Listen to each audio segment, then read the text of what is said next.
ধর্ষকের প্রকাশ্যে এই মৃত্যুদণ্ডের ব্যবস্থা করতে হবে। আসলে এমন একটা ঘটনা, প্রথম যে ঘটনাটা ছিল এটা শুধু আমরা নয়, পুরো দেশের মানুষই আসলে মর্মাহত হওয়া শুধু নয়, এটা আসলে সবার হৃদয়ে রক্তক্ষরণ করেছিল যে ভাই আমাদের এই নতুন বাংলাদেশের জন্য জীবন দিয়েছে, তার একজন কন্যা, আমাদের একজন বোনের সাথে এই যে ঘটনা, নৃশংস ঘটনা, এটা তো শুধু আমাদের এই বোন লামিয়া না, পৃথিবীর কোনো বোনের সাথেই কেউ প্রত্যাশা করে না। তো আমরা আমাদের জায়গা থেকে আসলে কিছুদিন আগে একইভাবে আমাদের ছোট্ট শিশু আরেক বোন আসিয়াকে আমরা এইভাবে হারিয়েছি। তো যতদিন না আসলে এই যে কালপ্রিটরা, আসলে এদেরকে তো শয়তানের সাথে তুলনা করা যায় না, ও তো মানুষ নয়, মানুষরূপী অবশ্যই পশু। তো এদেরকে যতদিন না দৃশ্যমান একটা শাস্তির আওতায় আনা যায়, এদের ফাঁসি কার্যকর করতে হবে এবং এটা মানুষের সামনে আসলে দৃশ্যমান হতে হবে। সেটা যদি সামনে উন্মুক্ত জায়গায় করতে পারে উন্মুক্ত জায়গায়, না পারলে সেটার ছবি বা ভিডিও ফুটেজ মানুষের চোখের সামনে আসা উচিত। মানুষ এখন বিবেকবোধ হারাতে হারাতে এমন জায়গায় গিয়েছে যে এই নৃশংস ঘটনাগুলো এখন আমরা বারবার দেখছি। আমরা আমাদের মাকে কখনো আমাদের বোন লামিয়াকে ফিরিয়ে দিতে পারবো না।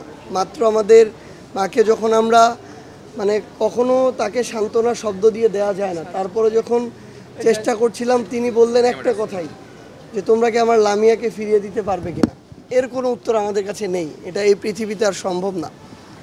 তো আমরা শুধু এই অন্তর্বর্তীকালীন সরকার সহ আগামীর বাংলাদেশের যারাই এই গুরুত্বপূর্ণ দায়িত্বগুলোতে থাকবে, আমরা একটা জিনিসই তাদের কাছে চাইব, যে ধর্ষকের প্রকাশ্যে এই মৃত্যুদণ্ডের ব্যবস্থা করতে হবে। কারণ এমন অনেক জায়গা আছে যেই জায়গাগুলোতে আসলে এত সুশীলতা দেখিয়ে লাভ নেই। একটা সময় ছিল এই বাংলাদেশে যখন প্রচুর অ্যাসিড নিক্ষেপ হতো, যখন অ্যাসিড নিক্ষেপের সর্বোচ্চ শাস্তি মৃত্যুদণ্ড করা হলো, এরপর থেকে কিন্তু এটা অনেক কমে গিয়েছে। তো এমন কিছু মানুষ আছে আসলে যাদেরকে তারা যেরকম ডিজার্ভ করে, তাদেরকে তাদের বিরুদ্ধে সেরকমই শাস্তি দিতে হবে, অ্যাকশন নিতে হবে। তো আমরা আমাদের জায়গা থেকে, আমাদের এনসিপির পক্ষ থেকে, এবং শুধু এনসিপি নয়, পুরো বাংলাদেশের মানুষের পক্ষ থেকে আমরা অন্তর্বর্তীকালীন সরকারকে বলবো যে তারা যে 90 দিনের কথা বলেছেন কিছুদিন আগে আমাদের বোন আসিয়ার সময়, এটা আরও যদি দ্রুততম সময়ের মধ্যে দৃশ্যমান শাস্তি নিশ্চিত করা যায়, তাহলে দিন শেষে আগামীতে আমাদের আর কোনো বোন আসিয়া কিংবা লামিয়াকে আমাদের আর হারাতে হবে না। আমাদের একজন ভাইকে আমরা হারিয়েছি এই অভ্যুত্থানে। আসলে খুব স্বাভাবিকভাবেই একটা মানুষ যখন বিবেকবোধ হারিয়ে ফেলে তখন এই ধরনের নৃশংস ঘটনার সাথে জড়িত হয়। কিন্তু তারপরও মানুষের ন্যূনতম যদি বিবেকবোধ থাকে, অন্তত এইটুকু মাথায় কাজ করবে যে তার বাবা এই অভ্যুত্থানের একজন শহীদ। কিন্তু সেটাও আসলে যেই নরপশুর মাথায় কাজ করেনি, আমরা বাইরে থেকে কিভাবে বুঝবো যে কার মাথায় কি চলছে। কিন্তু আমাদের জায়গা থেকে, আমাদের জুলাই শহীদ স্মৃতি ফাউন্ডেশন কিংবা আমাদের পক্ষ থেকে, স্পেশালি আমাদের ফাউন্ডেশনে কাজ করে আমাদের সেবন্তী, তিনিও একজন শহীদের বোন, এখানে স্নিগ্ধ রয়েছে, তারা খোঁজ খবর নেয়। আজকেও সন্ধ্যা 7টার দিকে সেবন্তী তাদের বাসায় গিয়েছিল, একসাথে কথা বলেছে, গল্প করেছে, সেই ছবিও মাত্র সেবন্তী আমাকে দেখালো। তো কিন্তু ওই যে মনের ভিতরে কি চলে, এই যে ট্রমা, এটা থেকে তো বের হওয়া এত সহজ বিষয় নয়।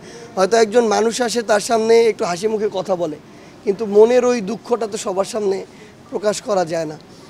তো আসলে দিন শেষে আমরা ওই একটা জিনিসই বলতে চাই যে এটা আমরা এই পৃথিবীতে কিংবা এই দেশে আমরা লামিয়াকে, আসিয়াকে আমাদের নিজেদের বোনের জায়গায় যদি দাঁড় করাই, তাহলে আমরা আর আমাদের এরকম কোনো বোনকে হারাতে চাই না। এটার জন্য সরকার তার জায়গা থেকে যত দ্রুত যে ব্যবস্থা নিক না কেন, পুরো দেশের মানুষের এখানে অকুণ্ঠ সমর্থন থাকবে।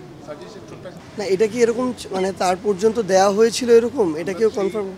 এটা আমরা তো সেই সংবাদে পেয়েছি যে তাকে তার যে আসামি যারা ছিল তাদেরকে জামিনে মুক্তি পেয়েছে, আমরা এবং এই কারণে সে ট্রমাটাইজ হয়ে সে আত্মহত্যা করছে। এই ধরনের আসলে না, আমি আসলে আমার জায়গা থেকে যেহেতু আমি মাত্র তার মায়ের সাথে কথা বলেছি, আমাকে এরকম কিছু বলেনি।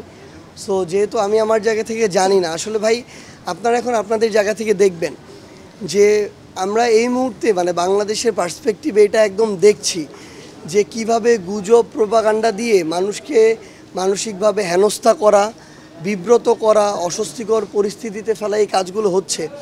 তো এরকম কিছু হয়েছে কিনা যেহেতু আমি জানি না, আমার জায়গা থেকে আবার নিজে কনফার্ম না হয়েও একটা মন্তব্য করা উচিত না, তাহলে ওই একই পথে আমিও হাঁটলাম, সেটা আমি করতে পারি না।